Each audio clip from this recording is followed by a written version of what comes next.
I am super excited for our next guest. He's a visionary promoting digital learning in the classroom, a senior at Kennesaw State University and founder of iSchool initiative. He's been featured on CNN, the Huffington Post, Forbes, and was even invited to the White House for Education Datapalooza. Please join me in welcoming Travis Allen. How you doing? Thanks for being on the show. Glad to be here. Once again, I'd like to thank you for being here. And I'm just going to get right down to it. So, you know, not a lot of people know what iSchool initiative is. I'm not going to lie, I didn't know what it was until just a few weeks ago. But it's really cool. And, you know, tell me more of what exactly it is that you do. In fairness, I didn't know who you were until about 3 days ago. That's fine. But a huge fan of the show. You have a follower, so I think I added some views in your YouTube blog. Thank you. But no, I'm not surprised you haven't heard of iSchool Initiative. We're a startup based in Atlanta, Georgia.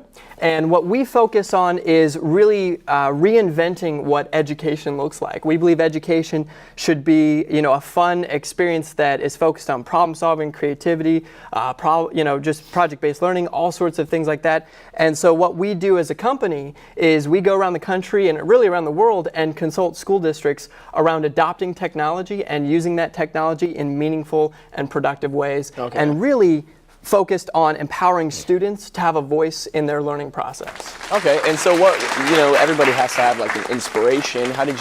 What inspired you to turn this from, you know, an idea into like a reality? Yeah, you know, mine came out of a frustration. So when I was a high school student, which was not too long ago, I loved mobile technology. I did everything on my smartphone, from take notes, read books, graphic calculator, you name it. But the policy in my school district was no cell phones allowed. And so one day I was using my phone to take notes in a history class, and my teacher took up my device, gave it to my principal. Principal charged me $15 to get my phone back that day. I think you guys might have very similar $15 policy for the phone. Yeah, and so, you know, I went home just totally fed up, right? Totally frustrated. And as the person I did what all good students do. You go home and you complain to your parents about it. Of course. So, you know, I was complaining to my dad, and my dad basically said, stop whining and go do something about it. If you don't like education, change education. And so from there, I spent 4 months building a YouTube video showing how mobile learning would transform education. Imagine if every student had a device in the classroom, what could you do? It went viral around the world. It was picked up by Steve Jobs. He promoted it through Apple Education, and I accidentally made a name for myself. From there, I launched iSchool Initiative. And what's the title of that YouTube video, just for our viewers in case they want to look that up? So you can just look up iSchool Initiative mobile device one-to-one, and it'll that's come the up. one that Or you you can go to iSchoolInitiative.com and go to our website. It's actually probably the fastest way to find it on our About Us page. That is incredible. So, you know, you being a young entrepreneur, 25, right? A senior at Kennesaw. 25 now, yeah. Kennesaw State University, super senior. Yeah. What's it like, you know, going into these well-established schools, so young, and consulting people who have, you know, a lot more experience, a lot more age to them, you know, and, you know, basically telling them, you know, you need to change your policies, you need to allow technology more. What's it like doing that? You know, I find it really interesting, right? Because, again, I am a 25-year-old who is going to educational institutions who have been around for a long time, and I'm consulting them on how to reimagine learning and education. Yeah. And I get a lot of pushback sometimes saying, well, you know, who are you to have a place in this conversation? But who better than students, right? I've been a product of education my whole, you know, life. I've been through this process. And, you know, I am the product of No Child Left Behind, and, you know, we've pretty much created a generation of great test takers. So I have a lot to say about education and what I feel is important to students. But even more importantly, I love podcasts. I listen to this one podcast called The Power of Not Knowing. And really what this podcast is if you want to innovate something, if you want to change the game, then bring in someone to lead it who knows nothing about that topic. Because if you bring in an expert, they'll tell you how to do it 2 or 3% better.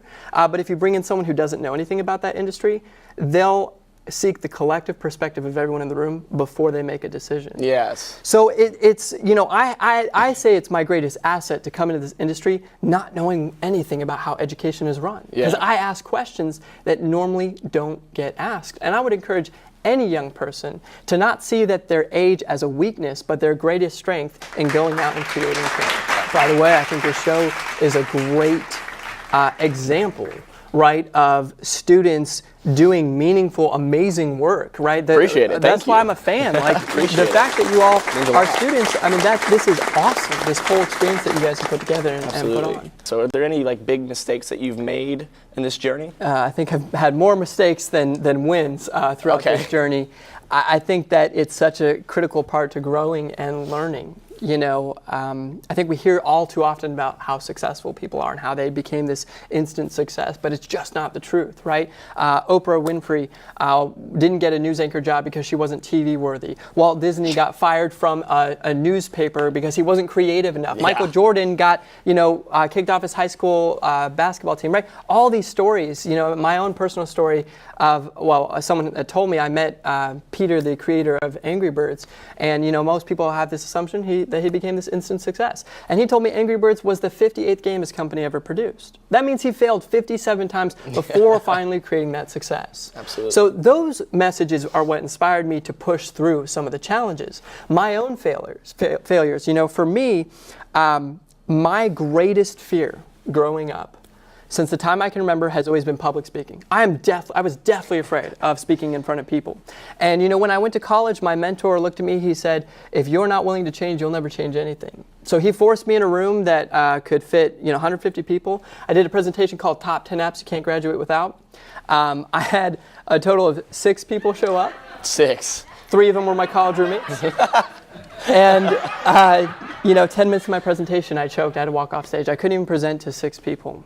And I learned something very important that day, that anything worthwhile takes the willingness to fail. I am now a motivational speaker. Yeah. I presented to a total of around 300,000 people in 8 countries and speak to large audiences now. And that wouldn't have been possible if I wasn't willing to get uncomfortable and willing to fail another 200 times before I started getting the knack for something like that. So I've had failures throughout this whole process. I embrace those failures. Most importantly, I work hard, fail a lot, but constantly learn more from it. 6 people? 6 people you walked off the stage from? I did. I couldn't present to 6 people. Hey, it's okay.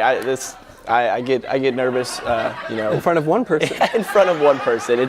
It's all right though. But I'd really like to thank you again. I really appreciate you being on the show. iSchool initiative, that's awesome, and I really hope it continues to grow and become a household name. Absolutely. Appreciate it. We'll be right back after this quick commercial break.